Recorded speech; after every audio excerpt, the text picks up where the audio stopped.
بسم اللہ الرحمن الرحیم۔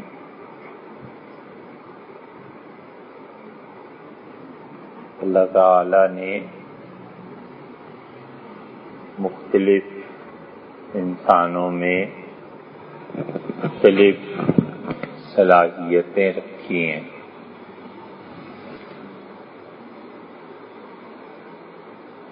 اور سیکھنے کی صلاحیت جن لوگوں میں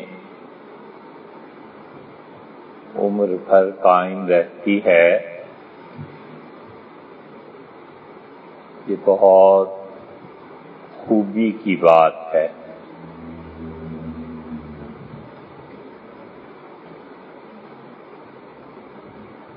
کہ انسان اپنی عادت بنا لے یا پھر اس کی فطرت میں یہ چیز شامل ہو کہ وہ تمام عمر سیکھتا رہے۔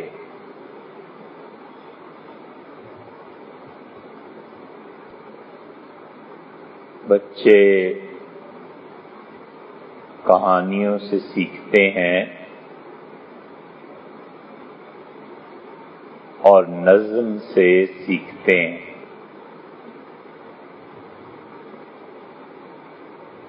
ہم وزن ہوتی ہے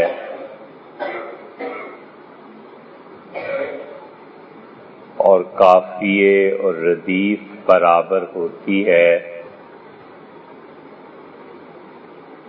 تو بچوں کو نظم یاد کرنے میں آسانی رہتی ہے، بخوبی یاد کر لیتے ہیں۔ اس لیے دنیا بھر میں جو متون ہیں یہ نظم میں بھی ادا کیے گئے۔ ٹیکسٹ اور انسانی دماغ میں اس وقت بھی یہ صلاحیت تھی اور اب بھی ہے کہ اگر اسے انتشار سے محفوظ رکھا جائے اور آہستہ آہستہ یہ تربیت کی جائے کہ وہ مشکل چیزوں کو سیکھ لے تو ہمیشہ یہ بات باقی ہے۔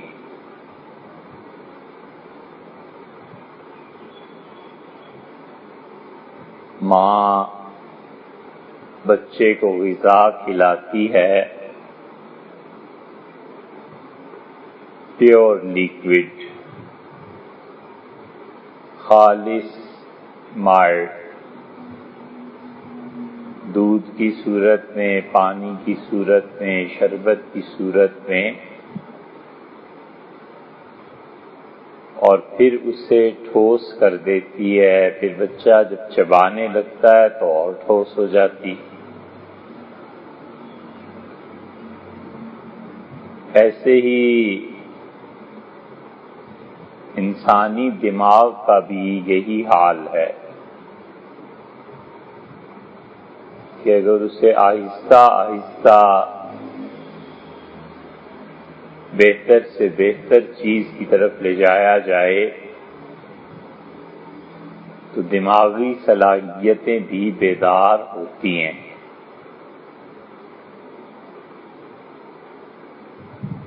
اس مقصد کے لیے بڑی اچھی چیز ایک ایجاد کی گئی اور وہ پہیلی تھی، اور بچے پہیلیاں بوجھتے تھے۔ کوئز ہے،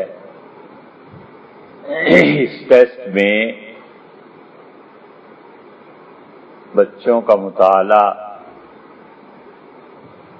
بیت بازی تھی کہ ایک بچے نے شعر سنایا اور جو آخری حرف تھا اس سے اگلا شروع کرے.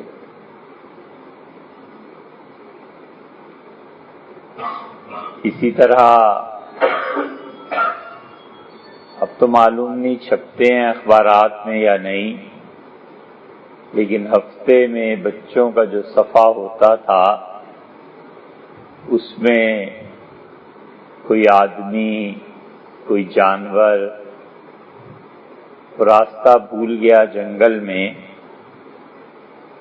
اور آپ سے راستہ دکھائیے. یہ ساری چیزیں اس لیے کہ بچے کی جو ذہنی صلاحیت ہے اسے بیدار کیا جائے.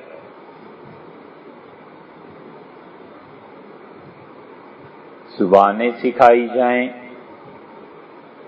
اور زبانیں سکھانے کے بعد خوابیدہ صلاحیتیں انہیں بیدار کیا جائے.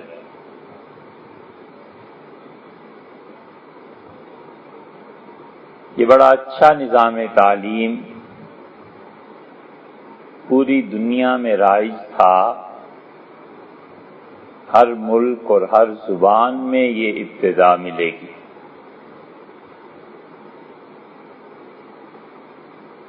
اور پھر جن قوموں میں مستقل تربیت نہیں رہی وہاں پر یہ چیز مٹ گئی. ہم اپنے معاشرے کو دیکھ لیں تو اب کتنے فیصد آبادی ایسی ہے جو اپنے بچوں کو بچپن میں پہیلیاں سجھاتے اور بجھاتے تھے.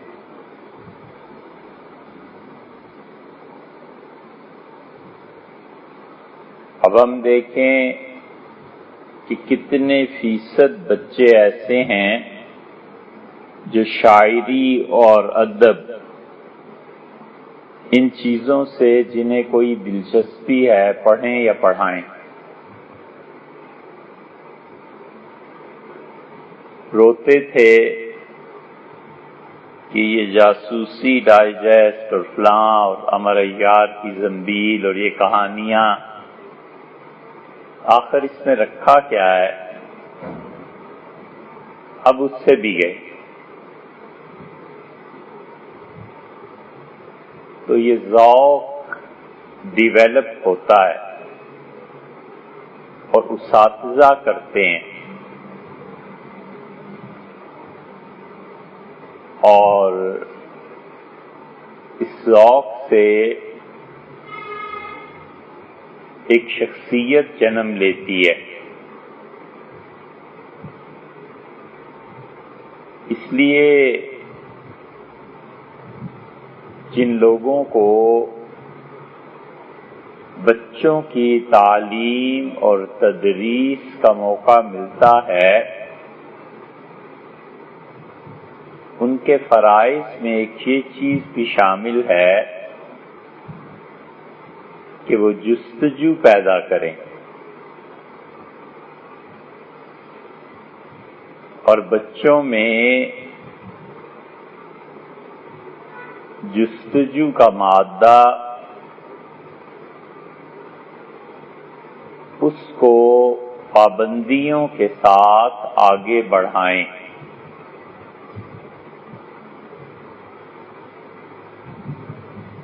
یہ علم اس کا بڑا حصہ جستجو پر بھی مشتمل ہے.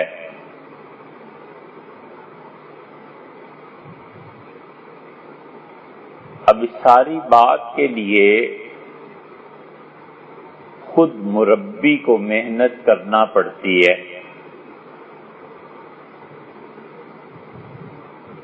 مربی تربیت دینے والا اب یہ لفظ بدنام ہو گیا ہے، بائی معنی کہ مرزائیوں نے اپنے مبلغین کے لیے اس لفظ کا استعمال بہت کیا ہے، کہتے ہی بلکہ یہ ہیں، لیکن اس اصطلاح کو چھوڑ کر یہ لفظ ہمیشہ استعمال ہوتا رہا۔ اس لیے جب مربی کو خود 200-400 پہیلیاں یاد ہوں، 1000-2000 اشعار یاد ہوں، تو پھر اس سے بچوں کی تربیت ہوتی ہے۔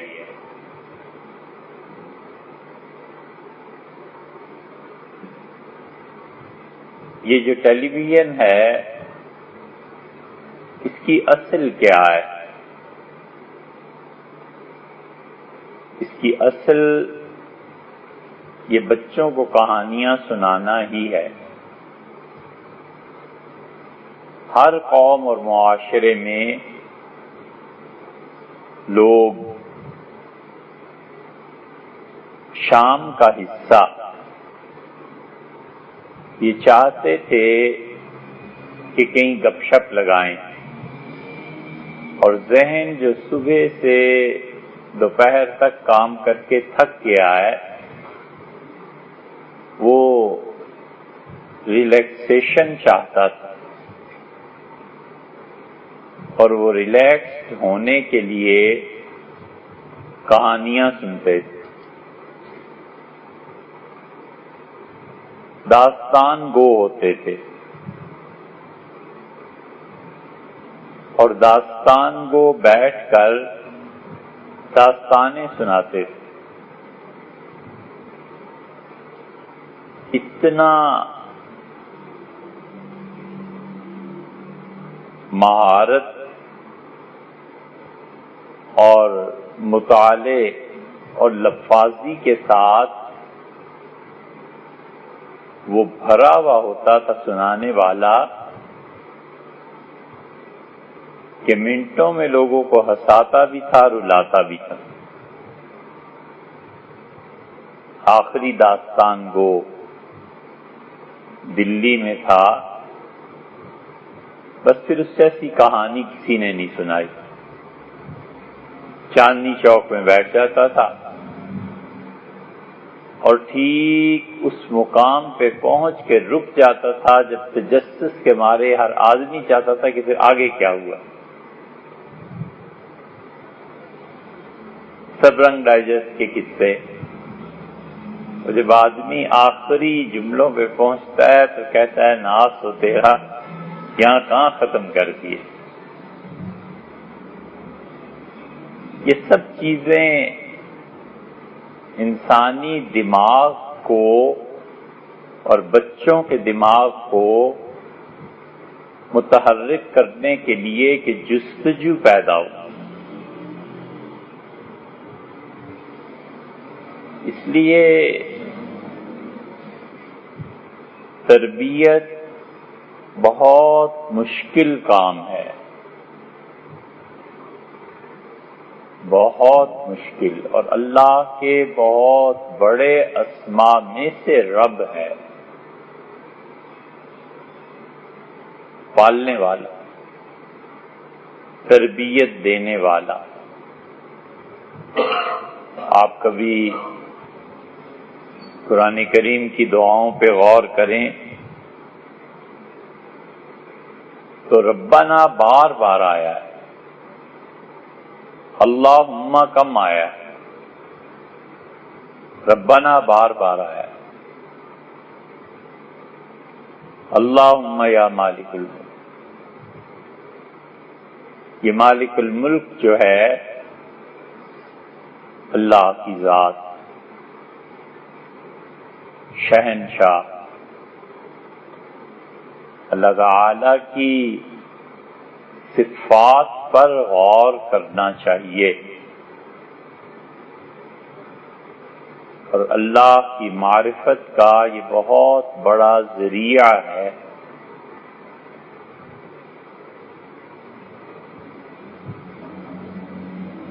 خدا کی زمین کتنی وسیع ہے، اس کی ملکیت بے انتہا ہے،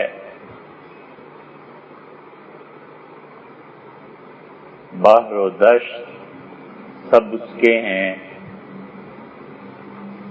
ریگستان اور وہ پہاڑ جن کی چوٹیاں انسان کے لیے سر کرنا دشوار ہے، یہ سب اسی کی ملکیت ہے۔ آدمی سنتا ہے کہ اس نے فلاں مقام پہ 5 کروڑ کا پلاٹ لیا ہے، فلاں نے فلاں جگہ پہ اتنے کروڑ میں پلازا خریدا ہے، تو دل پہ اثر ہوتا ہے۔ ایسے ہی کوئی کہہ دے کہ اسلام آباد میں پلاٹس کی قیمتیں ایسی ہو گئیں، اس کا بھی اثر ہوتا ہے۔ اللہ اس کائنات کا مالک ہے، اس کو سن کے اثر کیوں نہیں ہوتا؟ اس کی تو اتنی جائیداد ہے کہ دنیا میں فگرز میں بتایا نہیں جا سکتا، اور اس کی جائیداد ہونا تو بالکل بچوں کی بات ہے، وہ تو اپنی جائیداد خود بنا سکتا ہے۔ جس کا یہ وصف ہو کہ وہ خالق ہو، اس کو 1 زمین کیا اور 10 زمینیں کیا اور 200 پلاٹ کیا اور 400 پلاٹ، یہ اللہ کی صفت ہے، غور نہیں کرتے۔ ہیرے جواہرات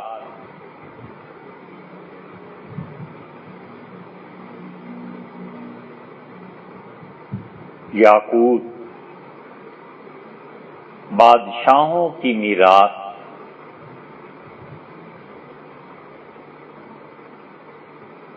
دلی میں برکت علی صاحب تھے، نہیں ان کے والد تھے، جوہر شناس تھے، پتھر سامنے آیا نہیں کہ انہوں نے حکم لگایا نہیں،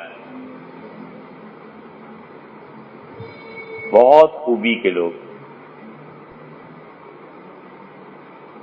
ایک آدمی آیا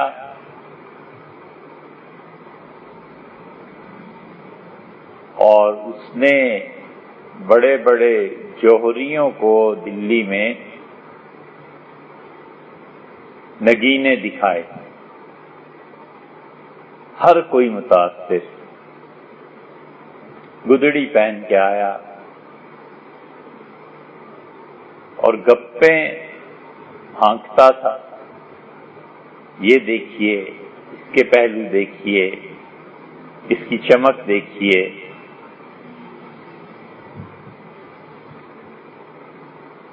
اور اتنے پیسے مل رہے تھے، اور فلاں نواب صاحب اتنی قیمت لگا رہے تھے، ہم نے نہیں دی۔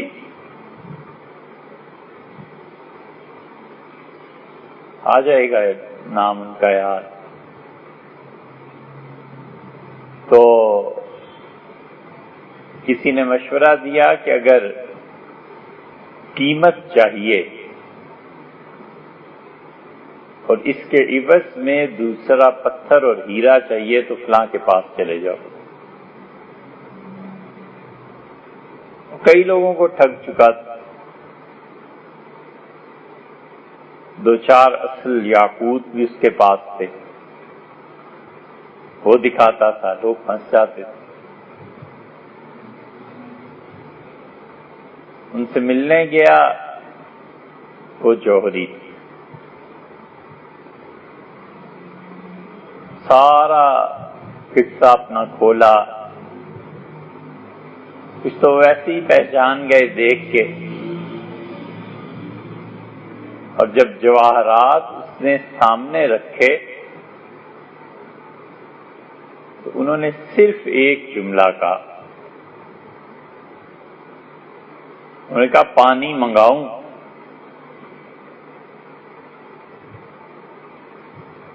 وہ خران جلدی سے اس نے سمیٹی چیزیں اور بھاگ کھڑا ہوا۔ کسی نے کہا کہ اے حضرت، آپ نے صرف اتنا کہا کہ پانی منگاؤں، بھاگ کھڑا ہوا۔ کہنے لگے کہاں کہ جواہرات اور ہیرے مصری خوبصورتی سے تراشی ہے اور لوگ دھوکہ کھا گئے۔ مصری آپ نے دیکھی ہے، بالکل کرسٹل کی طرح ہوتی ہے، لوگ مٹھاس کے لیے استعمال کرتے تھے۔ اب مٹھاس کے لیے وہ کینسر کے پیش خیمے وہ استعمال کرتے ہیں، چینی، شوگر۔ اب ڈاکٹرز کہتے ہیں کہ یہ کینسر کا پیش خیمہ ہے۔ واللہ عالم کس کی کیا تحقیقات ہیں۔ اب شیور کی مرغی کو بھی یہی کہتے ہیں، لیکن دیسی مرغی ایسی ختم ہوئی کہ شاید اس کی نسل بعض علاقوں میں مٹ گئی، اور اگلی نسل نے تو رد ہی کر دیا۔ اس کے اثرات جو سامنے آ رہے ہیں بہت بھیانک ہیں۔ اس لیے مٹھاس کے لیے شکر کا استعمال اس کی عادت بنانی چاہیے دھیرے دھیرے۔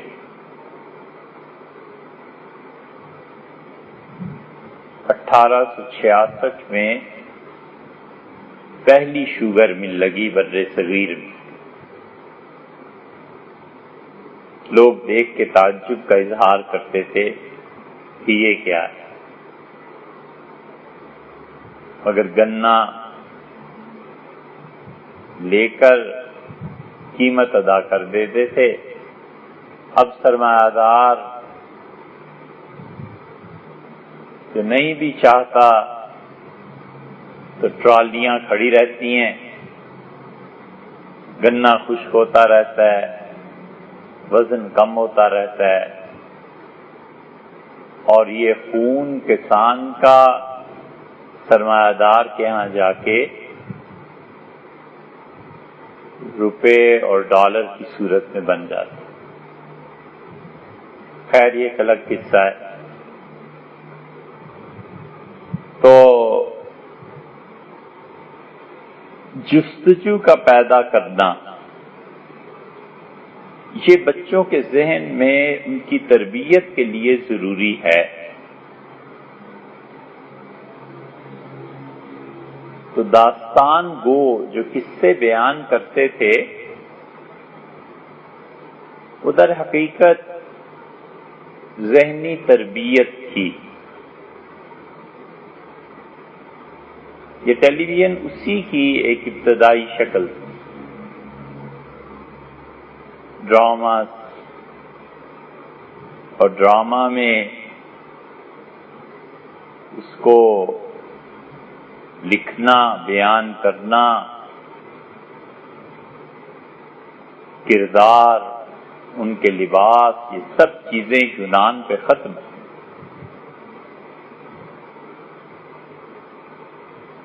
ہومر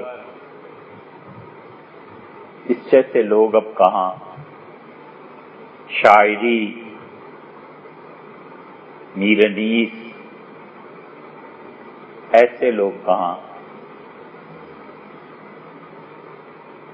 بہت سی ذہنی صلاحیتیں، آپ لوگ اوپر بیٹھ جائیے، پر بیٹھے.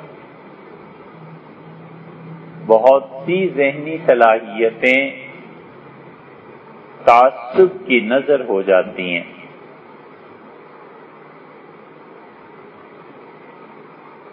اگر عقیدے میں پختہ کر دیا جائے اور مربی کی اپنی شخصیت اپنے سحر میں گرفتار کر لے تو پھر یہ بچے کہیں نہیں جاتے.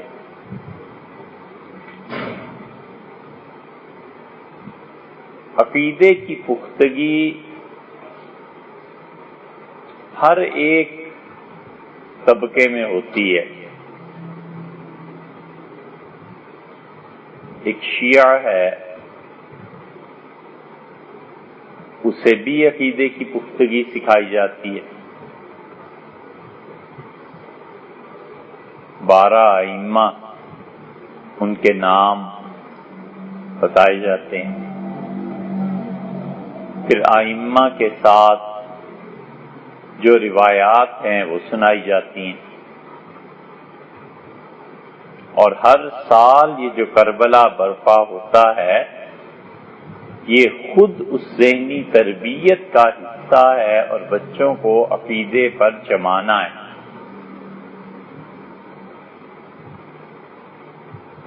اسی طرح اہل السنہ یہ عقیدے اپنے بچوں کو پڑھاتے تھے، رٹاتے تھے کہ عقیدہ یہ ہے بیٹے. وہابیت نے جو دنیا کو عذاب میں مبتلا کیا، انہوں نے اپنے سارے عقائد کو منظوم کیا ہوا ہے.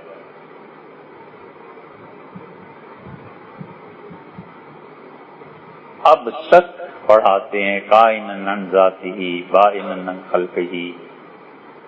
یہ جتنے سعودی بچے ہیں ان سے عقیدے کی آپ بات کریں فر سناتا ہے.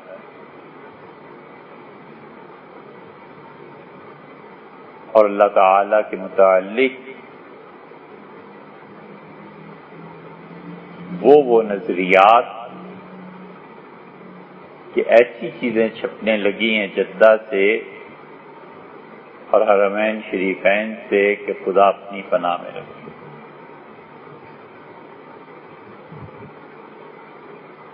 تو عقیدے کی پختگی کے بعد بچوں کو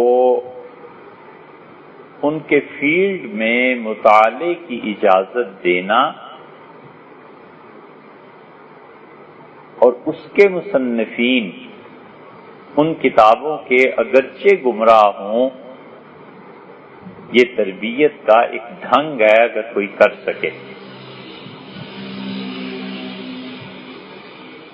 بلڈ پریشر کے مریض کو کتنا نمک اور کون سی اس کی نوع کھلانی ہے یہ ڈاکٹر جانتا ہے.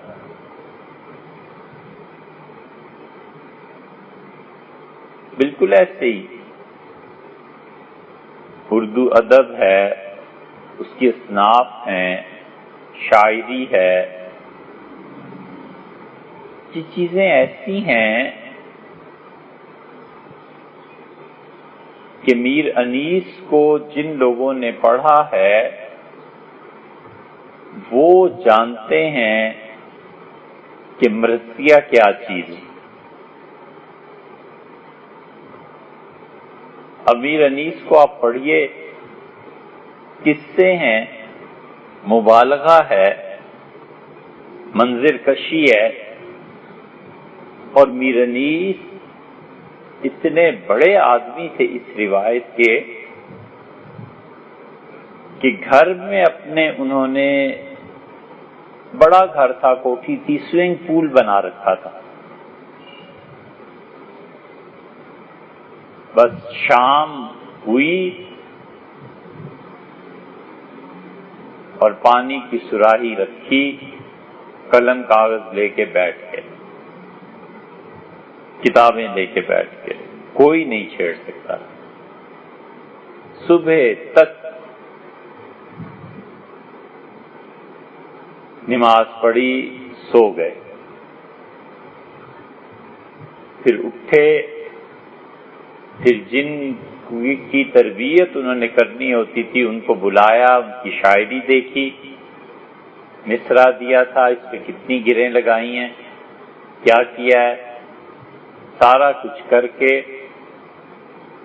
اور ورزش کی، سوئمنگ کی، باہر آئے، دوپہر کا کھانا کھا کے نماز پڑھ کے پھر سو گئے، پھر شام۔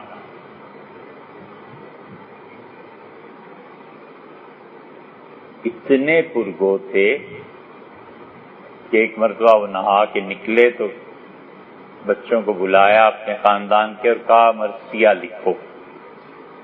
وہ مرثیہ لکھنے بیٹھے تو 270 سے زیادہ اشعار لکھوائے۔ تو بچوں نے پوچھا یہ مرثیہ کب؟ کہا تو کہنے لگے بھی تیر رہا تھا تو یہ سب چیزیں آ گئی۔ یہ دماغ ہے۔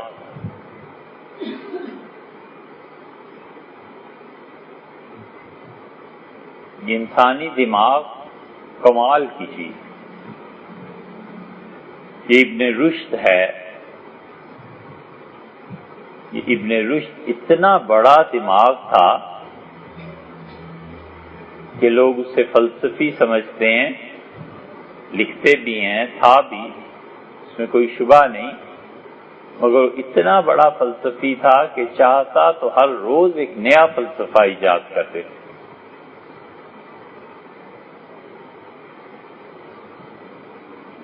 لوگ علامہ اقبال کو نہیں سمجھ پاتے۔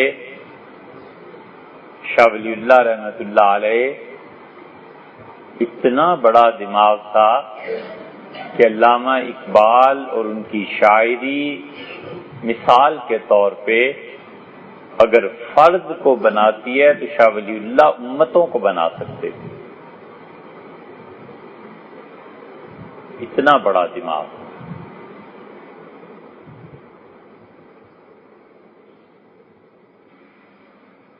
بے شمار لوگ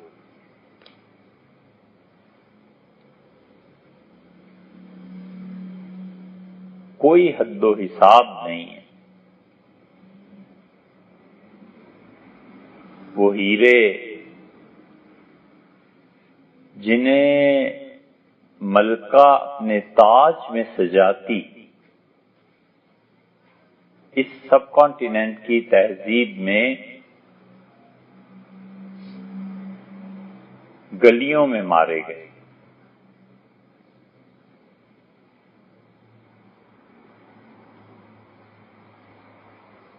کیونکہ دور زوال کا تھا، وگرنہ جب مسلمانوں کے عروج کا دور تھا تو اس وقت ان ہیروں کی قدر تھی۔ اس لیے بچوں کی تربیت میں بنیادی طور پہ ادب، شاعری، کہانیاں، پہیلیاں، ان سب چیزوں کا بڑا اثر ہے اور یہ کرنی چاہیے۔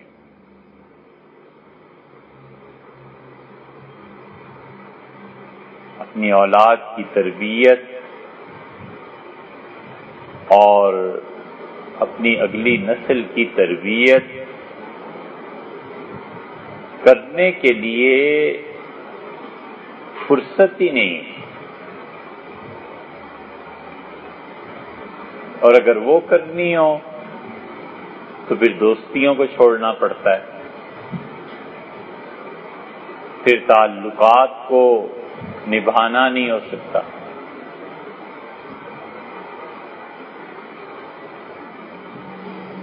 بڑا فرق پڑ جاتا ہے۔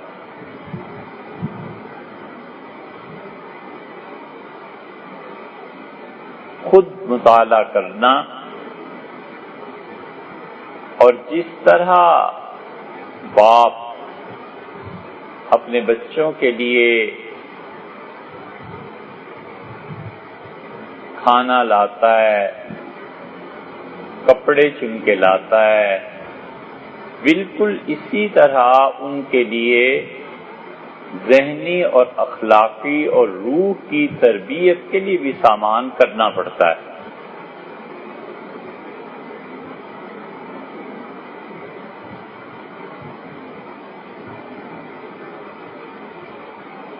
ہمارا معاشرہ مرد ظلم کی علامت نہیں تھی اور نہ بنے تو حقیقی معاشرے میں باپ کا اصل کردار ہے۔ یہ تو اب یورپ سے متاثر ہو کے اور اس جدید تعلیم نے عورت کو اصل بنا دیا۔ ماں کا کردار اس سے قطعاً انکار نہیں ہے، لیکن در حقیقت معاشرے میں مرد کا کردار ہوتا تھا اور باپ ہی کا کردار ہوتا تھا۔ عزت اسی کے ساتھ وابستہ ہوتی تھی، خاندان اس کے ساتھ وابستہ ہوتا تھا اور باپ ہی کی نسبت سے بچے پہچانے جاتے تھے۔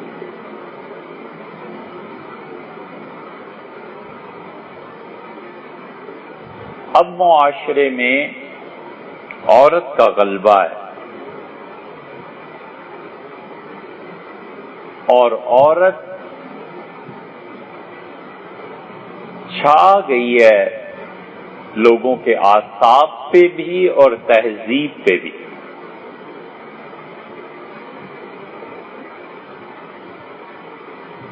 اور اس کا نتیجہ یہ بھی نکلا ہے کہ مرد جتنے ڈیئر اسٹیپس لے سکتا تھا اب معاشرے میں وہ نہیں رہی۔ دونوں کا اپنا اپنا کردار ہے، ان کا تقابل کرنا ہی کیوں ہے؟ لیکن مردوں کی غالب سوسائٹی جو تھی اس نے دنیا میں جتنے کام کیے ہیں اب عورتوں کی بھی غالب سوسائٹی ہے، دونوں کو دے دی۔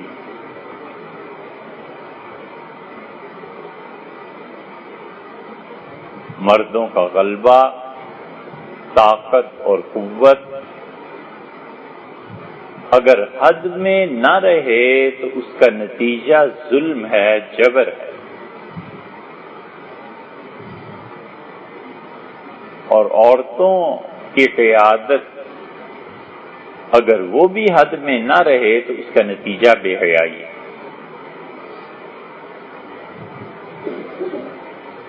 مرد ہی فیصلے کرتے تھے، عورتوں کا اپنا کام، اور سب سے بڑی ڈیوٹی ان کی یہ تھی کہ اپنی اولاد کی اچھی تربیت کریں۔ فرصت ہی نہیں ملتی تھی بچوں کو تربیت، تعلیم، ان چیزوں سے، کہاں وہ روز شاپنگ کے لیے جائیں اور اتنا پیسہ کہاں سے آئے؟ پیسہ محدود تھا، حلال کا مال تھا، اور حلال کے مال سے ضروریات زندگی پوری کی جا سکتی ہیں۔ بس یہ تعیشات جو ہے نا، یہ پیسہ اپنی کمائی سے نہیں بنتا، یہ تو پھر اوپر کی کمائی ہے، کہیں اور کی کمائی۔ کتنے فیصد طبقہ ہوگا جو صحیح محنت کر کے حلال کے اور جائز پیسے کمائیں اور پھر اس کے باوجود تعیشات میں پڑے؟ نہیں ہو سکتا۔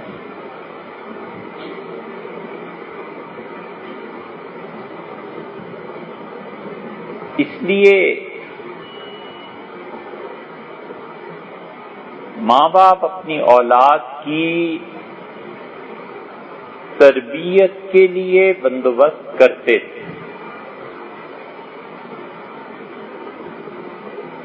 شاعری، نظمیں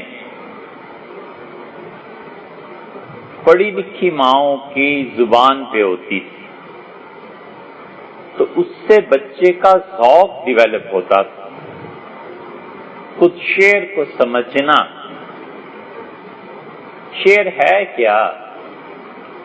الفاظ کی ایک مناسب ترتیب اور آواز بر وزن، اور کیا؟ بس یہی ہے، الفاظ کو ترتیب میں بٹھانا اور دونوں مصروں میں ایسا وزن پیدا کر دینا کہ آواز اس سے ترنم سے بھر جائے، بس یہی ہے شاعری، سادہ لفظوں میں۔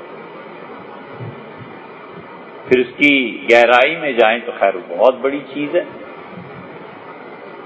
تو مائیں ایسی چیزیں یاد کرتی تھیں، اولاد کو سناتی تھیں، اسے ہی کہتے تھے یہ لوریاں ہیں۔ وہ جو لوری ماں بچے کو سناتی تھی، اس کا اثر اگلی نسل پہ جم جاتا ہے۔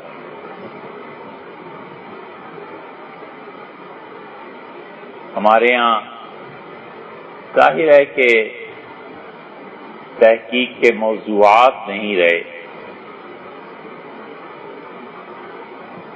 وگرنہ یہ ایک نظم جو ہے نا، حالی کی مصدق، اس نے اپنی اگلی نسل پہ کیا اثر ڈالا،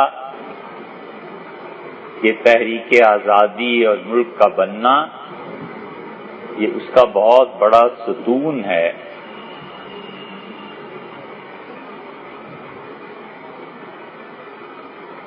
اماں بولی محمد علی کی جان بیٹا خلافت سے دے دو، اس ایک نظم نے بنگال اور کلکتہ سے لے کر افغانستان کی سرحدوں تک آگ لگا دی،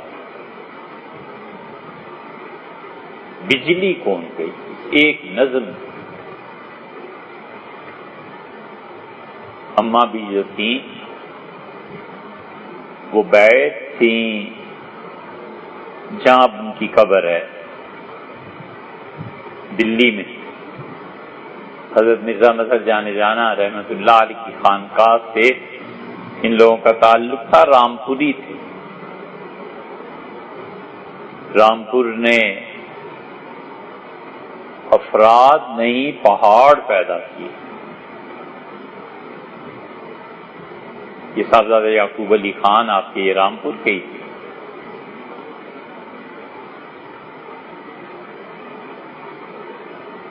انہوں نے جو چیزیں لکھی ہیں،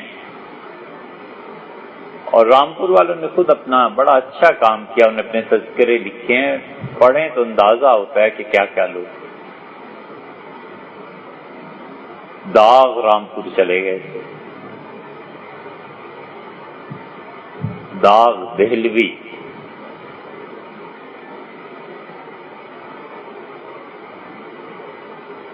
ہے تو ذرا سی لطیفے کی بات، لیکن ہے کیسی خوبصورت اور زبردست بات کہ کسی نے داغ، مرزا داغ دہلوی قلعے کی زبان ختم تھی ان کی، اور علامہ اقبال نے ان سے رجوع کیا تو انہوں نے علامہ کی کچھ چیزیں دیکھی اور اس پہ لکھ بھیجا کہ زیادہ اصلاح کی ضرورت نہیں۔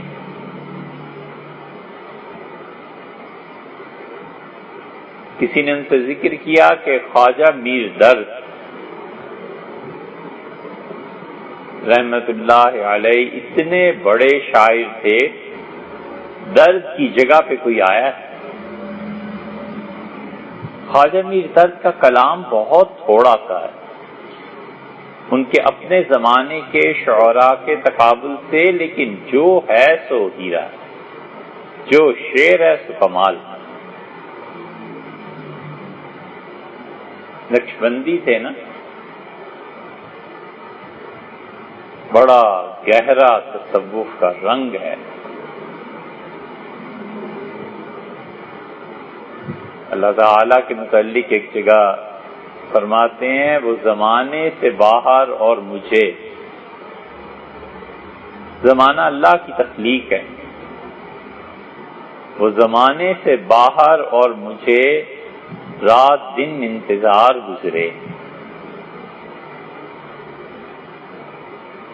کمال کی بات،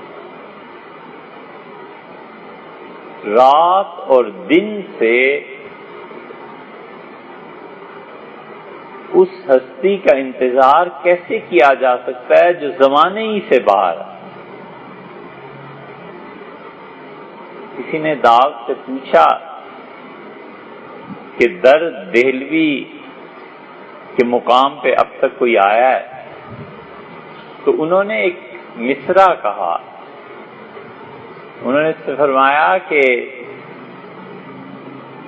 جس جگہ داغ ہے یہاں پہلے درد تھا،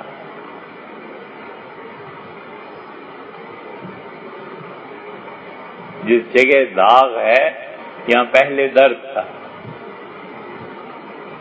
شاعری کی شاعری ہے اور جواب کا جواب، ذہانت ہے۔ نواب رامپور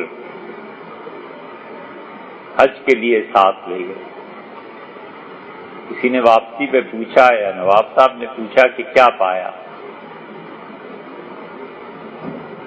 فرمانے لگے حضرت لاکھ دینوں کا ایک دینا ہے،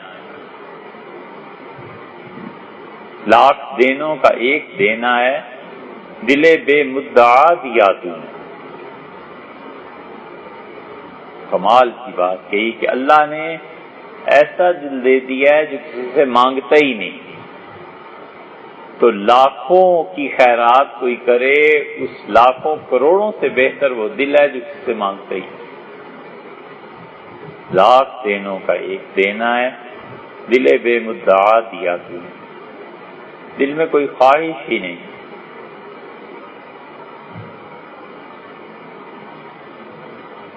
تو یہ جو مائیں لوریاں سناتی تھی نا، اس کا بچوں پہ اثر ہوتا تھا۔ یہ ایک نظم تھی، بولی اماں محمد علی کی جان بیٹا خلافت پہ دے دو، پوری خلافت کی تحریک لوگ اسے پڑھتے تھے، ذوق تھا۔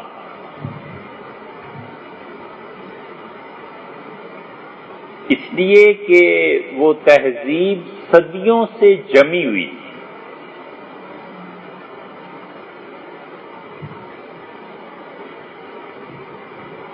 الفاظ، زبان، ہم نے تو دیکھا کچھ نہیں نا، اس لیے یہ قصے کہانیاں ہی ہیں۔ امریکہ میں کئی جگہ یہ تجربہ ہوا کہ بچے سے کسی نے انگلش میں بات کی تو اس نے منہ سکوڑ لیا کہ برٹشرز کی انگلش بولتا ہے، اور انگلینڈ میں بچوں کو وحشت ہوئی کہ امریکن انگلش بول رہا ہے۔ یہ زبان کا معیار ہے۔ کئی جگہ پہ یہ تجربہ ہوا اور کئی باتیں یاد آئیں، جن میں سے ایک یہ کہ دلی والے کہتے تھے دکان بند کر دی، دکان بند کر کے آ جائیے گا، دکان بند کرنے کا وقت آ گیا۔ لکھنؤ والوں نے سنا تو ان کا توبہ توبہ، کوئی دکان بھی بلا بند کرتا ہے، رزق کا ذریعہ ہے۔ یہ کہیے کہ دکان بڑھا دی، دکان بڑھا کے آئیے گا۔ کہاں بند کر دینا اور کہاں بڑھانا؟ عربوں میں بھی یہی تھا، جس کو سانپ کاٹ لیتا تھا اسے کہتے تھے سلیم، سلامتی والا۔ فال لیتے تھے کہ یہ بچے گا، سلیم اسے کہتے تھے۔ یہ زبان کی نزاکتیں یہ چیزیں اس تربیت کا حصہ تھیں اور اسی طرح تربیت ہوتی تھی، سوچنے میں گہرائی پیدا ہوتی.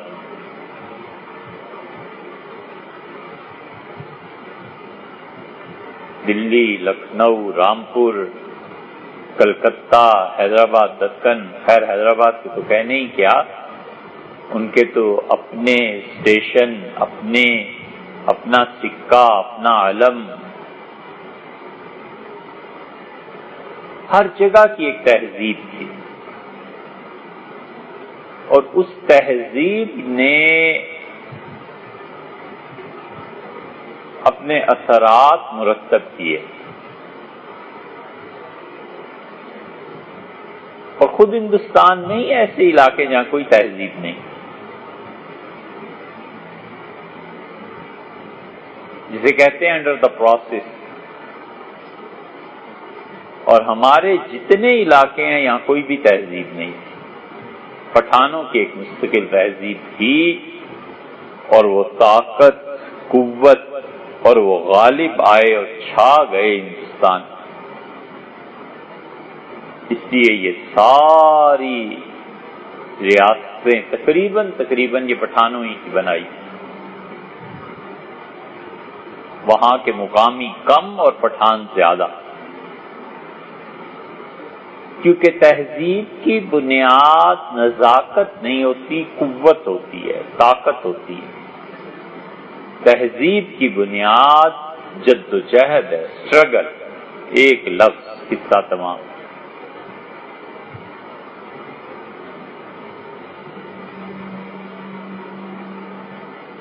اور لکھنؤ کی تہذیب میں اس حد تک نزاکت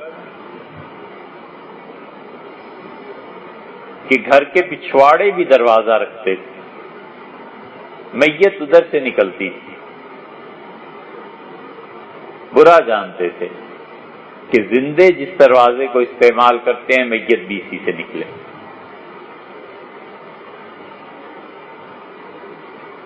تو اس لیے تربیت کے لیے یہ دیکھنا ضروری ہے کہ جو تربیت کرنے والا ہے خود وہ کیا ہے.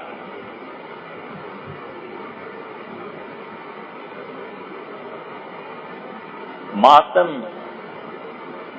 کرنے کو جی چاہتا ہے اور مرثیہ لکھے آدمی، ایسے دکھ کی بات. غالب نے انہی مجبوریوں کی وجہ سے کہا کہ حیراں ہوں دل کو روؤں کہ پیٹوں جگر کو میں، مقدور ہو تو ساتھ رکھوں ایک نوحہ گر کو میں.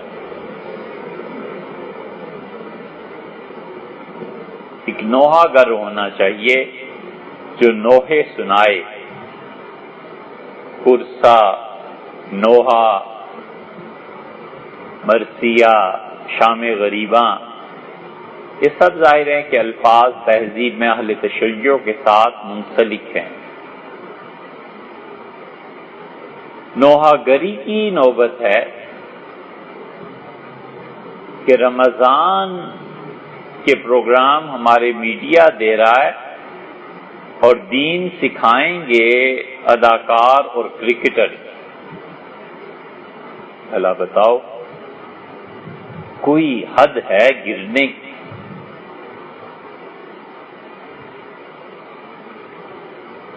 وسیم اکرم اور فلاں اور شاہد آفریدی، اے حضرت سر آنکھوں پہ جب وہ کرکٹ کے فیلڈ پہ،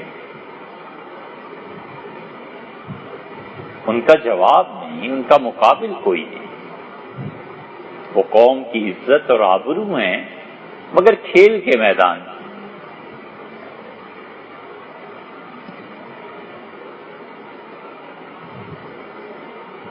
تلوار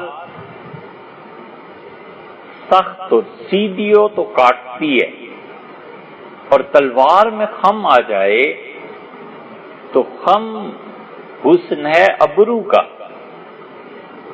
تلوار کا حسن تھوڑا ہی ہے. بے وقوف. تلوار کے لیے اس لوہے کو استعمال کرنا جو لوہا خم کھا جائے اور کاٹ نہ دے احمقانہ پن ہے، یعنی پوچھو دنیا میں کسی سے پوچھ لو۔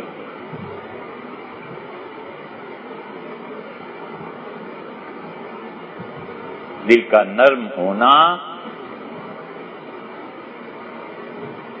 وہ تقاضا کرتا ہے مقام عبدیت کا، کہ جب بندگی کا مقام ہو تو دل نرم ہونا چاہیے، اور سرجن کا دل آپریشن کرتے ہوئے نرم ہو جائے تو ہو گئی سرجری اور بچ چکا مریض۔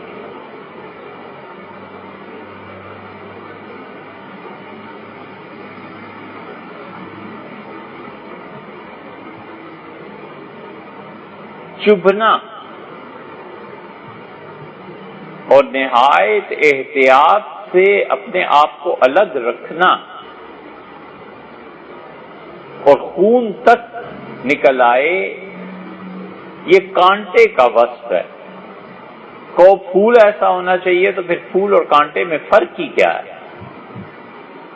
یہ سب لوگ کسی میدان میں قوم کے لیے عزت ہے، دین بھی ان سے جا کے اب سیکھنا ہے۔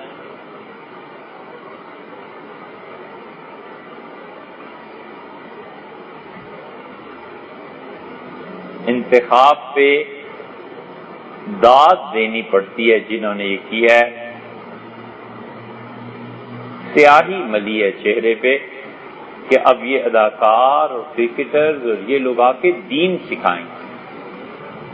آپ اکیڈمیز قائم کریں، کرکٹرز کو لے جائیں، آپ انہیں کھلائیں، آپ بچوں کو ٹریننگ دیں۔ جو اصل میدان ہے اس میں چلے جاؤ تو وہاں اور ان گلے دیگر بے شگفت، وہاں نئے پھول کھلے ہوئے ہیں، وہاں کام نہیں ہے۔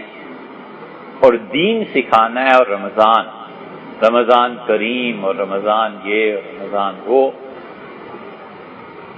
یہ سب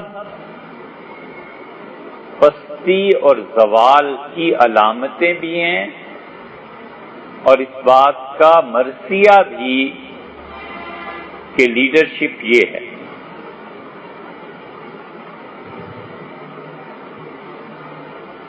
اہل علم ختم ہو گئے گویا، کچھ بھی ہو، کیسا ہی زوال کیوں نہ ہو، اب بھی لوگ باقی ہیں۔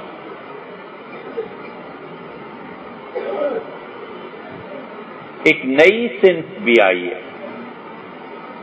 جن کے دین کے ساتھ مخلص ہونے میں کوئی شبہ نہیں، اللہ تعالی نے انہیں اخلاص کی دولت سے نوازا ہے، دین کا درد ہے، دین کی بات کرتے ہیں، لیکن جس علم کی سطح اور جس گہرائی کے ساتھ تربیت ہوتی ہے وہ ان کے ہاں نہیں ہے، پڑھا نہیں ہے، تعلیم نہیں ہے۔ یہ ایک نیا گروہ ہے۔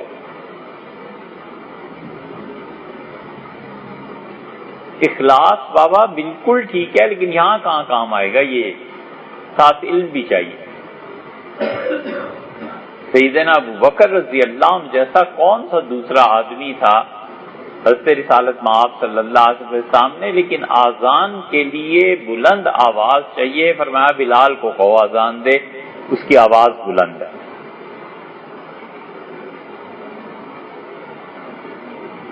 آپ کبھی غور کریں کتنی گہری حکمت عملی ہے کہ رسول اللہ صلی اللہ علیہ وسلم نے بادشاہوں کو خطوط لکھے، اسلام کی دعوت دی۔ کہیں کوئی خط جو حضرت علی کو بھیج دیا ہو کہ یہ خط دے دینا، حضرت بکر رضی اللہ عنہ کو بھیج دیا ہو، اپنے اکابر صحابہ رضی اللہ عنہ میں سے کسی کو بھیجا ہو نہیں، عمر ابن امیہ زمری کو بھیجا، اور تھے کون، دایا کلبی رضی اللہ عنہ کو بھیجا، وغیرہ وغیرہ۔ یہ اکثر لوگ وہ رسول اللہ صلی اللہ علیہ وسلم نے بھیجے جو سرحدوں پر رہتے تھے. سرحد میں رہنے والا آدمی دونوں علاقوں کی کچھ نہ کچھ زبان جانتا ہے. ایک تو زبان وہ پوری جانتا ہے جہاں وہ پیدا ہوا ہے، تو چونکہ سرحد میں آر پار جانا لگا رہتا ہے تو وہ زبان بھی کچھ نہ کچھ جانتا ہے جو ادھر بولی جا رہی. قافلے، لوگ سفر کرتے تھے، تجارت کرتے تھے، ایسی پابندیاں تھوڑی تھیں جیسی اب سرحدوں پہ پابندیاں. وہ تو لڑائیوں کے وقت ہوتی تھی کہ اتنا حصہ میرا ہے اور اتنا حصہ تمہارا ہے.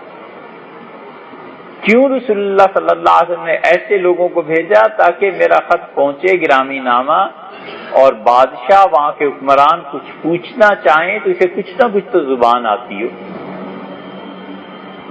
بتا سکے. بڑی گہری حکمت عملی. اس لیے بیچ میں اب یہ جو گروہ آ رہا ہے نا، جنہیں دین کا درد ہے اور زبان معمولی سی آتی ہے، بس اس کا بہت بڑا نقصان آپ سے عرض کریں. تجزیہ کرو، اینالائز کرو اس چیز کو. اخلاص ان کا اپنی جگہ پہ برقرار، نیت اللہ جانے وہ جانے، ہم اچھی سمجھتے ہیں. بولنا آ گیا، تبلیغ میں کچھ وقت لگا لیا، کچھ اور دینی اجتماعات میں چلے گئے. اب جب دین کی وکالت کا وقت آتا ہے اور دین کے ثبوت کا وقت آتا ہے اور دین کے غلبے کا وقت آتا ہے، تو علم جس کے ذریعے ثبوت دینا ہے وہ ہے نہیں. نتیجہ یہ کہ جھوٹ گھڑتے بھی ہیں اور جھوٹ پر بھروسہ بھی کرتے ہیں.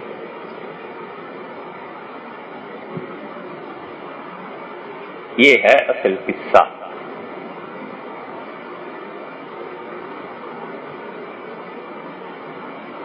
جو چیز پڑھی نہیں ہے،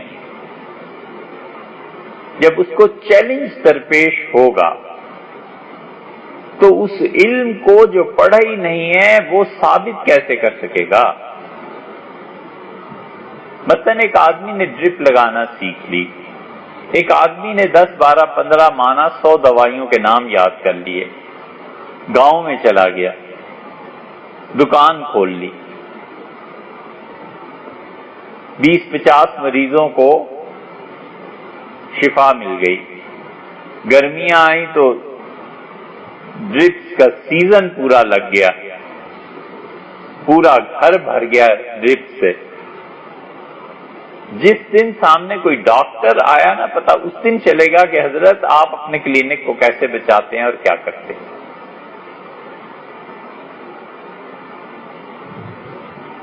اس لیے مریضوں کے علاج کا جتنا بھی شوق ہو اور انسانیت کے کیسے بھی ہمدرد ہوں، وہ راستہ اور ہے.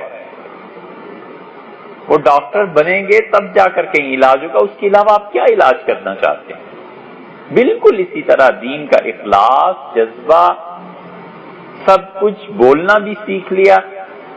اب جو مواد چاہیے دین کو ثابت کرنے کے لیے، دین کی طرف لانے کے لیے، لوگوں کو دعوت دینے کے لیے، بلانے کے لیے، جو علم کی سطح مطلوب اور درکار ہے وہ ہے ہی نہیں. نتیجہ یہ کہ جھوٹ کے ذریعے، جھوٹ گھڑ کے یا جھوٹی کہانیاں بیان کر کے دین کی طرف لوگوں کو بلائیں گے. اور جو کوئی عقل مند آدمی کچھ پڑھا لکھا آتا ہے، اسے پتہ چلتا ہے یہ سب جھوٹ ہے جس بنیاد پہ مجھے بلایا گیا ہے، وہ پہلے حال سے بھی جاتا ہے.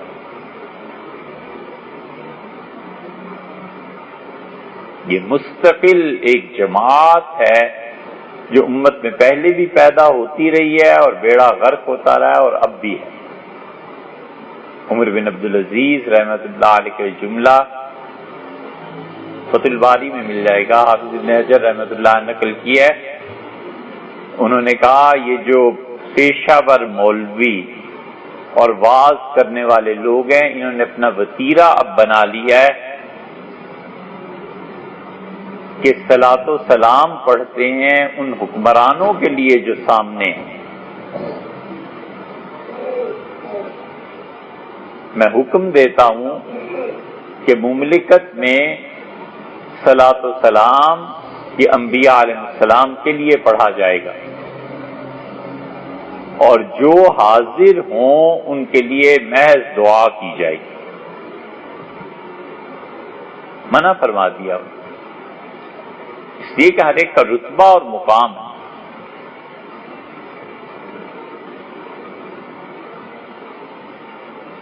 جھوٹ سے دین کو کیوں ثابت کرنا ہے؟ اگر آپ کا دین جھوٹ کا محتاج ہے اور یہ دین جھوٹ پہ قائم ہے تو باز آئے بابا ایسے دین۔ مولانا تھانوی رحمت اللہ علیہ نے پوچھا تھا کہ حضرت اسلام کی حقانیت کی دلیل کیا ہے، اس کے سچ ہونے کی؟ تو حضرت نے بڑی سادہ بات کہی۔ حضرت نے فرمایا کہ انور شاہ رحمہ اللہ، بس سید انور شاہ صاحب رحمۃ اللہ علیہ کا علم اور سچائی سونے کی طرح کھری تھی۔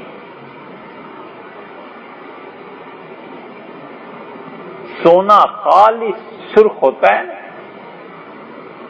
حضور صلی اللہ علیہ وسلم نے ایک موقع پہ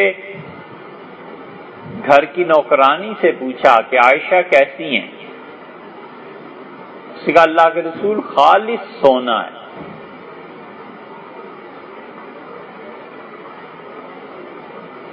ان کی سچائی مسلم تھی۔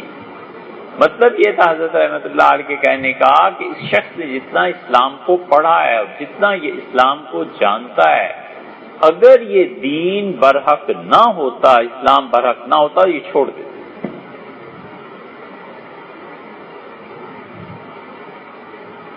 اور یہ ہوتا ہے۔ جھوٹ سے ثبوت کیا لانا ہے؟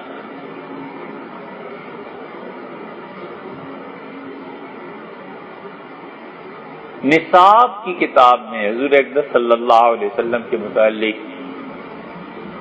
ایک بڑھیا رہتی تھی اور آپ اس کے گھر میں جھاڑو دینے جاتے تھے اور بیمار ہو گئی اور یہ ہوا، سب جھوٹا قصہ۔ ہم نے بچوں کو پڑھایا تو ہم نے کہا یہ سب جھوٹ ہے یار، کوئی ایسی بڑھیا نہیں رہتی تھی جہاں حضور صلی اللہ علیہ وسلم معاذ اللہ جھاڑو دینے جاتے ہیں، کیا سب جھوٹ ہے؟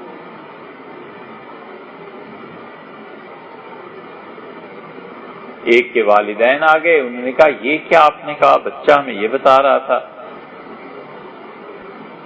ہم نے کہا وہی بتایا جو اصل ہے۔ کہنے لگے نہیں یہ تو بڑا مستند واقعہ۔ ہم نے کہا سند آپ لا دیجیے۔ ظاہر ہے حضور اقدس صلی اللہ علیہ وسلم نے آپ کو تو رات آ کے نہیں بتایا نا، خواب میں۔ 1500 سال گزر گئے اس بڑھیا کو، اس گھر کو، آخر کہیں تو لکھا ہوگا نا۔ یہ جھوٹے قصے اگر بادشاہ کمال کے دیکھنے ہوں اور یہ جھوٹی روایات کے ائمہ اگر دیکھنے ہوں اور اگر یہ جھوٹ پڑھنا ہو، اور ایسے ایسے جھوٹ جنہیں نقل تو درکنار عقل تک ماننے سے گریزاں ہے، اور اس جھوٹ کی، ان قصوں کی سب سے بڑی مسند اگر سجانی ہو تو اہل تشیع کا لٹریچر پڑھ کے دیکھ۔ اب تو بڑا احسان ہے ایران کی حکومت کا، انہوں نے بڑی نایاب کتابیں چھاپ دی۔ اس وقت گئے تھے لینے، بڑی خوشی ہوئی۔ یہ کہ ہر بود کاش کے سجا نوشتہ ہیں۔ والد سے پوچھا کہ آم؟ انہوں نے کہا میٹھے ہوں اور بہت ہوں۔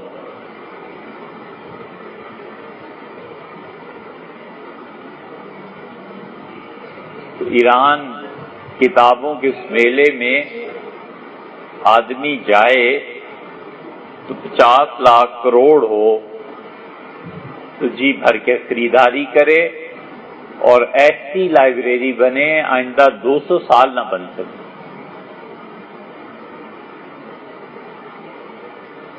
اتنی نادر و نایاب کتابیں چھپی ہیں، کیا کہنے۔ ہم جن کتابوں کے متعلق اہل السنہ الزام دیتے تھے کہ تم اپنی کتابوں کو چھپاتے ہو، سب کی سب گورنمنٹ نے ایران میں چھاپ دی ہیں، جاؤ پڑھ لو۔ انہیں پڑھیں تو پتہ چلتا ہے جھوٹ کیسے بولتے ہیں اور لطف کیسا ہے جھوٹ۔ اور ان کے بعد وہ روایات کسی حد تک جھوٹی روایات، وہ مراد اہل تشیع نہیں، جھوٹی روایات صوفیہ کے ہاں بہت مل جائیں گی۔ اس لیے آپ لٹریچر میں بریلوی مکتبہ فکر کی کتابیں جب پڑھتے ہیں تو پھر حکایات اور داستانیں سب جھوٹ پہ مشتمل، بہت بڑا حصہ۔ یہ اللہ کا بڑا احسان ہے، بہت بڑا، کہ اب ایسے لوگ پیدا ہوئے ہیں جنہوں نے سچائی کو مضبوطی سے پکڑنے کا عزم کیا ہے، کچھ نہ کچھ اکا دکا۔ اللہ تعالی درجات بلند کرے مولانا غلام رسول سعیدی صاحب کے، تفسیر انہوں نے کی ہے جامعہ نعیمیہ کراچی، بہت بڑا علمی دنیا میں نام ہے۔ مفتی منیب الرحمان صاحب، ان کے حلقے کے لوگ، انہوں نے تفسیر لکھی ہے قرآن پاک کی، اور کئی جگہ انہوں نے لکھا کہ یہ سب جھوٹ، یہ نہ کرو، یہ جھوٹ ہے، یہ غلط ہے، یہ غلط ہے، یہ بدعت ہے۔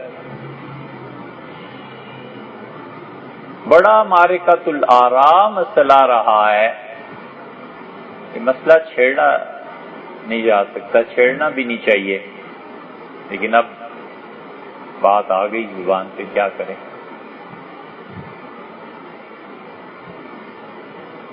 کہ ساری دنیا بیت اللہ کا طواف کرتی ہے، کیا کعبۃ اللہ بھی کسی کا طواف کرنے جاتا ہے؟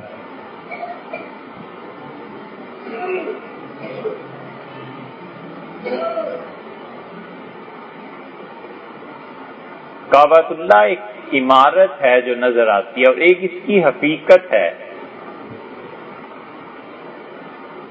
اس کی بہت بڑی دلیل یہ ہے کہ رسول اللہ صلی اللہ علیہ وسلم مجھ پہ زندگی میں اتنی پریشانی طاری نہیں ہوئی جتنی اس دن پریشانی طاری ہوئی جب میں نے کہا کہ میں رات معراج میں گیا تھا، بیت المقدس میں گیا تھا۔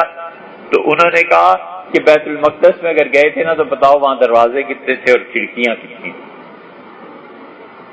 مسجد اقصی اس وقت ظاہر ہے یہ مسجد تو نہیں تھی، لیکن جو بھی عمارت تھی، اب ایسی پریشانی طاری ہوئی کہ زندگی میں کبھی نہ ہوئی۔ تو میں نے سوچا کہ کیا جواب دوں، اور میں نے دیکھا کہ جبریل امین نے بیت المقدس کو اٹھایا اور یہ جو گھر ہے عقیل کا، اس کے اوپر لا کے رکھ دیا۔ تو میں نے گنے دروازے اور کھڑکیاں، اور انہیں بتایا۔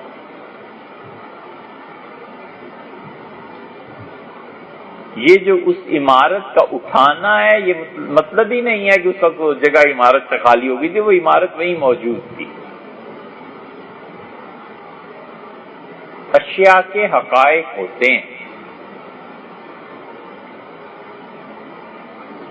اور اہل نظر کسی عمارت کو دیکھتے ہیں، کسی تحریر کو دیکھتے ہیں، تو وہ تحریر زندہ بھی ہوتی ہے اور مردہ بھی ہوتی ہے، عمارت زندہ بھی ہوتی ہے اور مردہ بھی ہوتی ہے۔ ہم نے ایسے لوگوں کو دیکھا ہے کہ جنہوں نے کہا کہ مسجد یا مدرسہ دیکھ کے کہ مولانا خیریت سے ہیں، تو تو عرض کیا کہ کس وجہ سے ان کی خیریت دریافت کی، تو انہوں نے کہا یہ عمارت تو مر گئی ہے، اس کی جان نکل گئی ہے۔ تو معلوم ہوا کہ واقعی ان کو کچھ دنوں کے بعد انتقال ہو گیا۔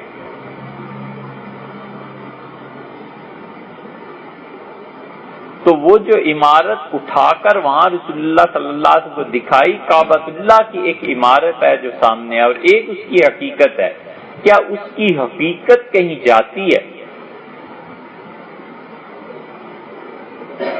حضرت مجدد الفسانی سرہندی رحمۃ اللہ علیہ نے اپنے متعلق لکھا ہے کہ یہاں وہ حقیقت کعبہ آئی، اور یہ طے شدہ ہے کہ حضرت مجدد رحمۃ اللہ علیہ جھوٹ نہیں بولتے، اور بہت لوگوں نے اسے لکھا ہے یہ صحیح ہوتا ہے۔ یہ اس اتنی بڑی بات کے لیے حدیث سے دلیل لانا پڑی نا۔ اب نہ اگر حدیث کا پتہ ہو تو آدمی مانے اسے کیسے؟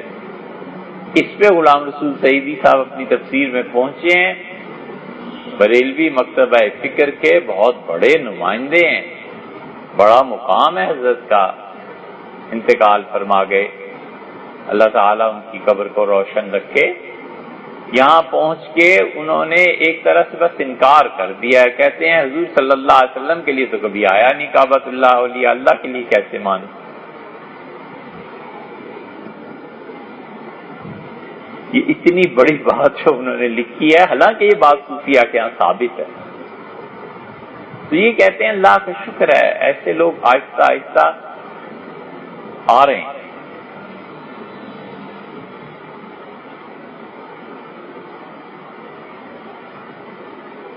اولیاء اللہ سے مدد مانگنا، اس پہ اب تحریرات پڑھیں خود بریلوی حضرات کی، تو انہوں نے لکھا ہے حقیقت یہی ہے کہ ہمیشہ اللہ سے مدد مانگو، اگرچہ توجیہات کی ہیں، لیکن بات یہ ہے کہ اگر دین کو جھوٹ سے ثابت کرنا ہے تو اس دین کی ضرورت ہی کیا ہے؟ جائیے کہیں اصل سچائی تلاش کیجیے۔ اب یہ مجبوری ہے ان لوگوں کی جن کا اخلاص ہے، دین کے ساتھ تعلق ہے، اور بولنا کہ کسی بھی گروہ میں رہ کے سیکھ لیا ہے مگر علم نہیں ہے، یہاں آ کے مار کھا جاتے ہیں، اور مار تو پڑنی ہے، زندگی کس فیلڈ میں گزاری ہے، تقریر کس فیلڈ پہ کرنی ہے، اس کے لیے بڑی تیاری چاہیے، اور وہ ہے نہیں۔ اور اگر خود نمائی کا شوق ہے تو پھر تو اللہ ہی حافظ۔ خیر اور شر دونوں میں اپنی ذات کو موضوع بنانے سے ہمیشہ اجتناب کرنا چاہیے۔ خیر ہو یا شر، اپنی ذات کو موضوع بنانے سے ہمیشہ اجتناب کرنا چاہیے۔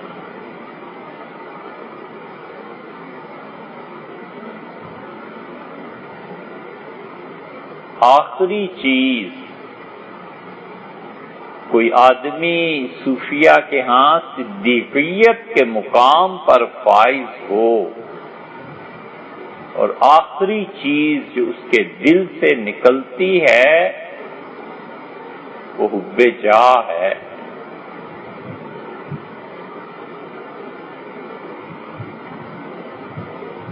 اپنی بڑائی،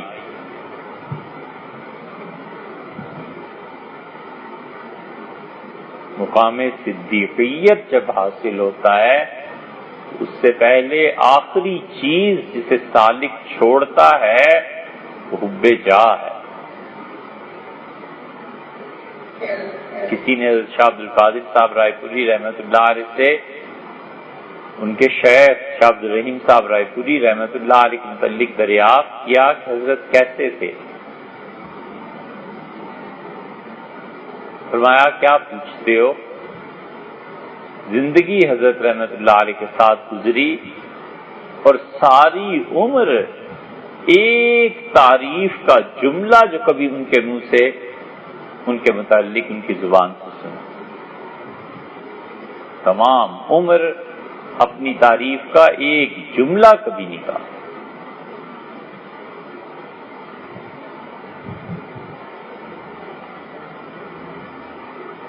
اس لیے جو خود نمائی کا شوق ہے نا،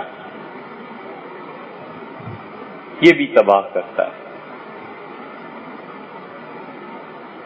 اس پہ جو پھل پڑا ہے آپ اسے دیکھیے. پھل یہ پڑا ہے کہ انسانیت کی خدمت کریں.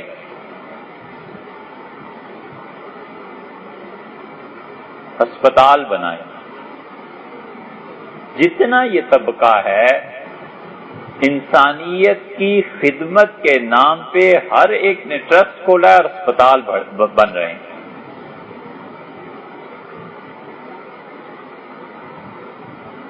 فلاں ٹرسٹ اور فلاں اسپتال، فلاں ٹرسٹ اور فلاں اسپتال. اس پہ پھل یہ پڑا ہے کہ ہم لوگوں کو کھانا کھلائیں، لنگر کھانے. جو اصل میں انسانیت کی خدمت اور پھل پڑنا چاہیے تھا وہ یہ تھا کہ ہم اس ان پڑھ قوم کو پڑھائیں. جب تعلیم آ جائے گی تو یہ اپنی صحت کی بھی فکر کریں گے، جب لکھ پڑھ لیں گے تو کھانے کمانے کی بھی فکر کر لیں گے. وہ پھل کیوں نہیں پڑا؟ اس لیے کہ جس نے یہ پودا لگایا ہے وہ خود عالم نہیں ہے، اس کو خود جہالت نے گھیرا، اس علم کی اہمیت کا پڑھانے کا احساس نہیں. ورنہ ان میں سے کوئی ایک آدمی تعلیم کے شعبے کو لے پورے ملک میں 15-20 سال میں تبدیلی آ جائے. کروڑوں اور اربوں کے پروجیکٹ ہیں اور اسپتال بن رہے ہیں. تعلیم کیوں نہ لی؟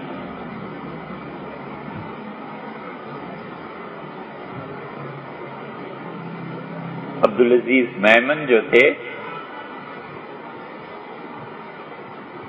بڑے صاحب علم، عربی ادب میں کمال حاصل تھا انہیں. شاید 80,000 90 لاکھ یا لاکھ کے قریب تو ایسے ہی عربی کے شعر یاد تھے انہیں. یعنی اگر وہ چاہتے کہ صرف عربی اشعار کے ذریعے اپنی زندگی گزارے تو گزار سکتے.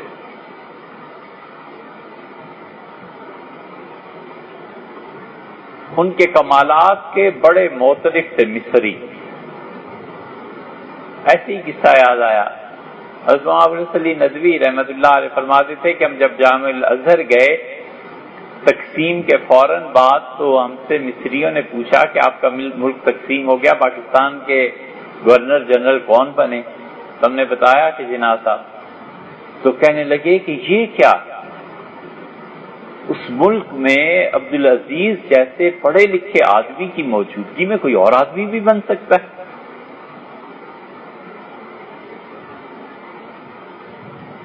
اگرچہ کسی حد تک لطیفے کی بات صحیح، لیکن جو پڑھے لکھے لوگ ہوتے ہیں وہ ایسے کرتے ہیں. اس کی آسان مثال اسرائیل جب بنا ہے تو سب یہودیوں نے آئنسٹائن سے کہا کہ آپ پریزیڈنٹ آ. ٹھیک ہے، وہ جانتے تھے آئنسٹائن کیا چیز. یہ ہمارے یہاں ایک نیا طبقہ ہے، علم جو نہیں ہے، اور اس کے ساتھ زوم یہ ہے کہ ہم سب کچھ جانتے ہیں، اب جائیں کہاں. تو نتیجہ یہ ہے اس کا کہ 12 15 20 تقاریر ہیں، وہی چند الفاظ کے تغیر کے ساتھ ہر جگہ سنانی ہے، اور کوئی 12 15 20 تقریریں لکھ لو، اور آسان بات ہے. اس میں جو احادیث آئی ہیں، جو روایات پوچھ لو جا کے کہ جی کہاں آئی ہے، کچھ پتہ نہیں، کہاں ہے ہی نہیں. حضور صلی اللہ علیہ وسلم بڑھیا کے گھر جاتے تھے، یہ ہوتا تھا، ہے ہی نہیں. کدھر سے ثابت کرنا ہے؟ سیدنا علی رضی اللہ عنہ کے متعلق ایسی چیزیں آئی ہیں، ہے ہی نہیں. ثابت کدھر سے کرنا ہے؟ اس لیے جس چیز کا نام تربیت ہے نا، بڑی مشکل چیز ہے. سچائی، علم کی گہرائی، حکمت اور دانش، اور اللہ کی صفت ربوبیت سے تعلق، تب جا کر کہیں ڈھنگ آتا ہے۔ بچے کچھ چیزیں سیکھتے ہیں اور اس کے بعد ایک مقام ایسا آتا ہے جب بچے کی ترقی تعلیم سے زیادہ تفکیر کے ذریعے ہوتی ہے، علم سے زیادہ فکر اس کا کام کرتا ہے۔ A+B² بچے کو سکھا دی، اب کتنی چیزیں آگے چل کے الجبرا اور جیومیٹری اور کس کس علم میں آتی ہیں، تو بچہ خود غور کرتا ہے کہ اچھا یہ ایسے ایکویشن بیلنس ہوگی، ایسے یہ چیز چلے گی، اچھا ادھر سے یہ کرنا ہے، اس کی فکر کام کرتی ہے۔ اسی طرح اللہ نے کہا واتقوا اللہ ویعلمکم اللہ، تم اللہ سے ڈرو۔ تقویٰ نام ہے اس سے ڈرنے کا جس سے ڈرنا چاہیے۔ تقویٰ نام ہے اس سے حیا کرنے کا، اس کے جلال اور روب کے طاری رہنے کا جس کا جلال اور روب طاری رہنا چاہیے۔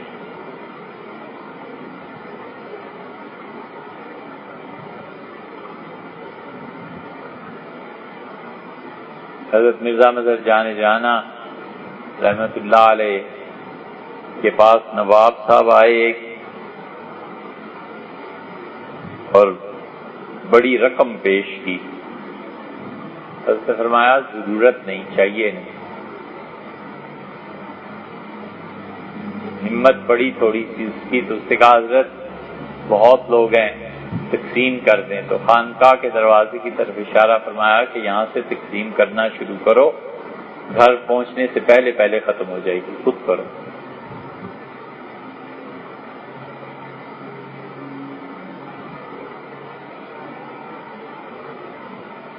جب کوئی شخص اس مقام پہ پہنچ جاتا ہے تو خدا رزق دیتا ہے، اور اسی طرح جب کوئی شخص تقویٰ کے مقام تک پہنچ جاتا ہے تو خدا خود علم بھی دیتا ہے، بس پھر اس علم کی کوئی انتہا نہیں ہوتی۔ پھر یہ مطالعہ کتابیں، خوش تو ہوتا ہی آدمی، عادت پڑی ہوئی ہوتی ہے، زندگی گزری ہوئی ہوتی ہے، لیکن وہ علم پھر اس سے بہت بلند ہو جاتا ہے۔ پھر لوگ اس علم کو پڑھتے نہیں، لکھتے ہیں، آئندہ نسلوں کے لیے علم ہوگا۔ تقویٰ اس درجے کی۔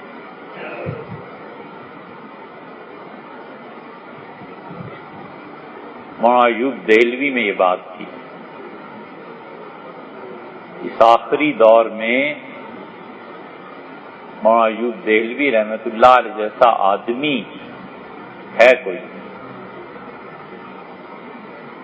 ہم نے ان کے شاگردوں سے سنا، وہ کہتے ہیں، معلوم نہیں کس حد تک یہ صحیح ہیں چیزیں، لیکن ان کے شاگرد کہتے ہیں کہ مفتی محمد شفیع صاحب رحمت اللہ علیہ نے ان کا جنازہ پڑھایا اور تیسری تکبیر کہنے کے بعد آدھے گھنٹے تک تقریباً ان کے لیے دعائیں مانگتے تھے۔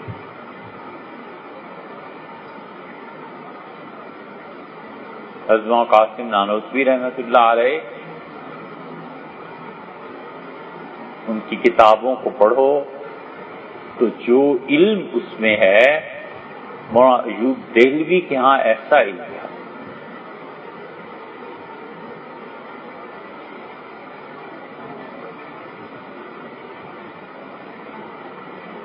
کراچی لٹھا، آپ کو اگر یاد ہو تو پٹھانوں کی عورتیں گھر گھر کپڑا بیچنے آتی تھی۔ پنجابیوں میں مرد جو تھے لٹھے اور مختلف کپڑوں کے تھان کندھے پہ ڈال کے گلیوں میں آوازیں دیتے تھے۔ کھیت، چادریں، یہ ہماری تہذیب کا حصہ ہندوستان میں اب تک بھی ہے۔ مولانا ایوب دہلوی رحمت اللہ علیہ لٹھا کندھے پہ ڈال کے کراچی بیچتے رہتے. وہ ایسا آدمی تھا کہ افلاطون اور ارسطو جیسے بڑے لوگ اس کے وہ ایک دوسرے کی ٹکر کے لیتے.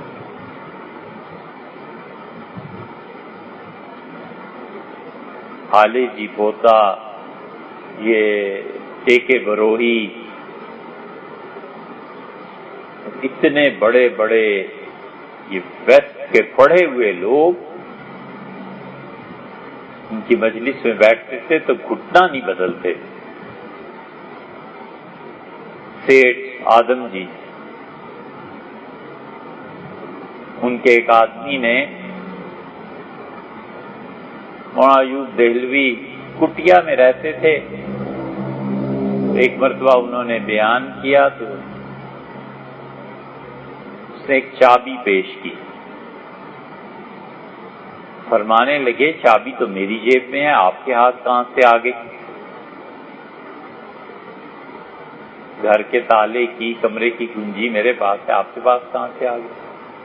ان کا نہیں، حضرت آدم جی والوں نے فلاں جگہ پہ ایسے کوٹھی خریدی ہے آپ کے لیے. چابی اس کے حوالے کی اور فرمایا کہ وہ کوئی پان لے آتے، مسواک لے آتے، وہ اصل تحفہ تھا جو ہمارے کام کا تھا، اس کو کیا کرنا ہے. چلتے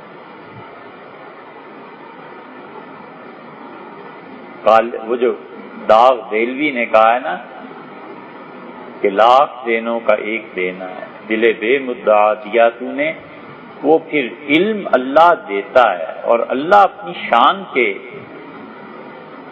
یہ تو نہیں فکرہ غلط ہو گیا،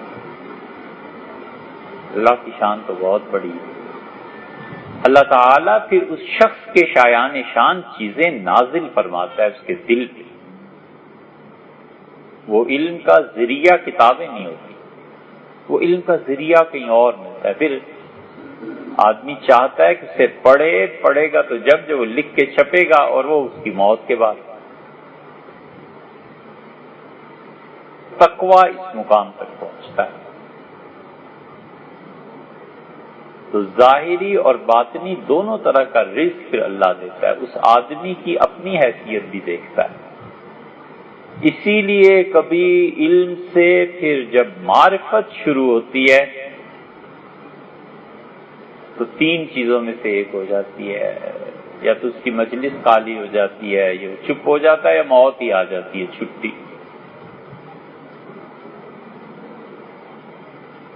یہ اسی لیے ہوتا ہے کہ علوم،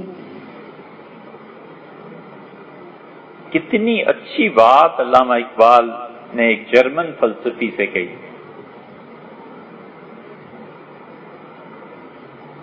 بس کریں کچھ کام بس. اس نے کہا علامہ کا لیکچر اس نے سنا. علامہ اقبال نے لیکچر دیا تھا اسپیس پہ، اور انہوں نے دوسرا لیکچر دینا تھا ٹائم پہ. تو لندن، جرمنی، ہر طرف شور مچا ہوا تھا کہ علامہ آئیں گے اور لیکچر دیں گے.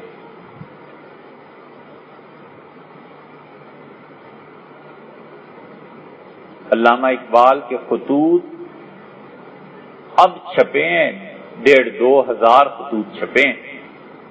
ہم نے اندازہ کیا کہ اس کا مطلب ہے علامہ ساری زندگی اگر پیدائش کے دن سے بھی لکھنا شروع کرتے تو ہر ہفتے 2-3 خط لکھتے، تب جا کے اتنا ہوتے.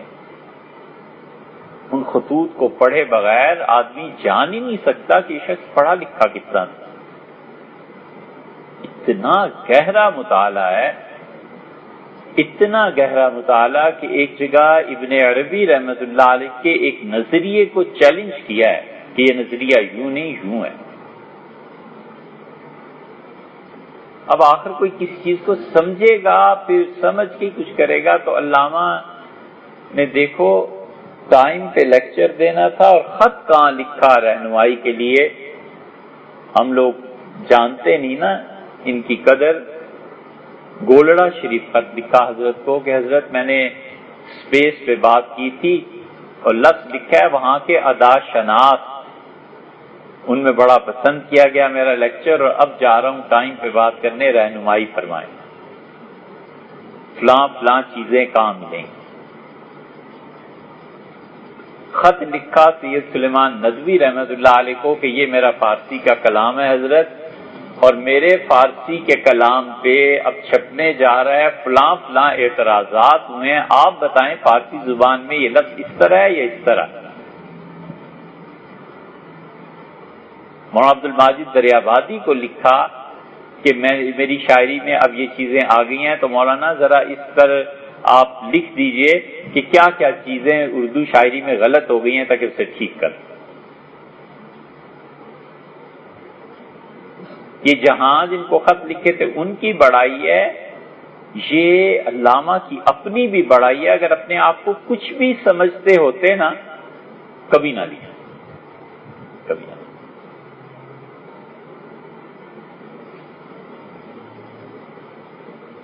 شیخ سعدی کا مصرع یاد نہیں پورا، لیکن انہوں نے کہا کہ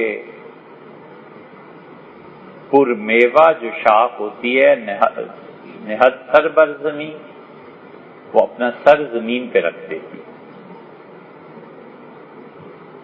تو علم اور علم کے بعد جب حقائق اور معارف کی راہ کھلتی ہے تو پھر اس سمندر سے کوئی چیزیں، یہ صحیح بخاری میں آیا ہے، حضور صلی اللہ علیہ وسلم نے فرمایا ابو ہریرہ رضی اللہ عنہ کہ ابو ہریرہ اللہ نے علم کے 2 برتن مجھے دیے، اور ابو ہریرہ رضی اللہ عنہ اس روایت کو بیان کیا اور انہوں نے کہا لوگوں ایک برتن تو وہ ہے جو میں تمہارے سامنے حدیثیں بیان کرتا ہوں، اور ایک برتن وہ ہے کہ اگر میں بیان کرنا شروع کروں تو تم میری گردن اڑا دو۔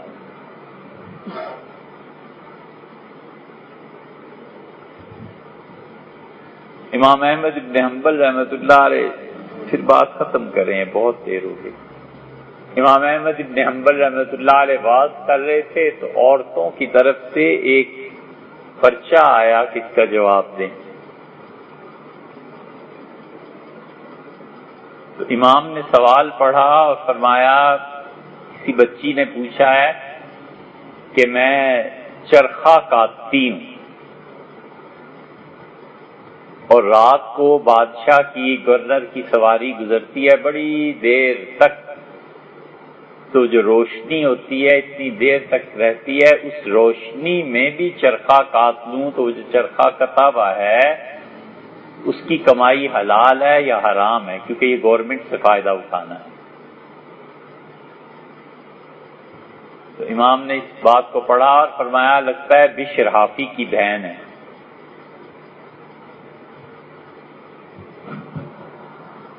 بشر حافی پہ غلبہ تھا، حافی عربی میں کہتے ہیں ننگے پاؤں۔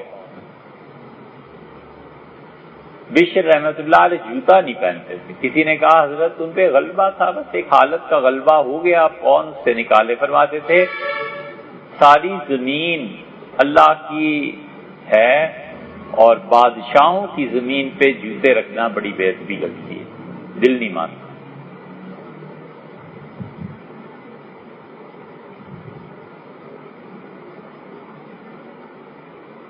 بشر حافی فرمایا اس کی بہن معلوم ہوتی ہیں، تو ان کا جی حضرت میں اس کی بہن، کہنے لگے اتنا تقویٰ تمہارے ہی گھر ہو سکتا ہے اور کہیں نہیں۔ یہ بشر حافی رحمت اللہ علیہ کی صحبت میں امام احمد بن حنبل رحمت اللہ علیہ جاتے تھے۔ کسی نے کہا حضرت اتنے علم کے باوجود بشر کی مجلس میں جاتے ہیں کیوں؟ فرمانے لگے میں سے کہا حضرت آپ اللہ کی کتاب کے اس وقت سب سے بڑے عالم دین ہیں دنیا میں، تو انہوں نے کہا تم نے صحیح کہا، اگر مجھ سے زیادہ کسی کے پاس خدا کی کتاب کا علم ہوتا تو میں جاتا سیکھنے، لیکن کیا کروں مجھے کتاب کا علم ہے، اللہ کی کتاب کا، اور اسے خود اللہ کا علم ہے۔ فرمانے لگے اس لیے اس کی مسجد میں جاتا ہوں، اسے اللہ کا علم ہے، مجھے کتاب کا علم ہے۔ اس لیے علم جب تقویٰ کا درجہ ہوتا ہے نا تو پھر علم کا سرچشمہ اللہ کی ذات کے ساتھ صفت علم سے جڑ جاتا ہے، پھر اس کے کوئی انتہا نہیں۔ آئندہ پھر بات ہے۔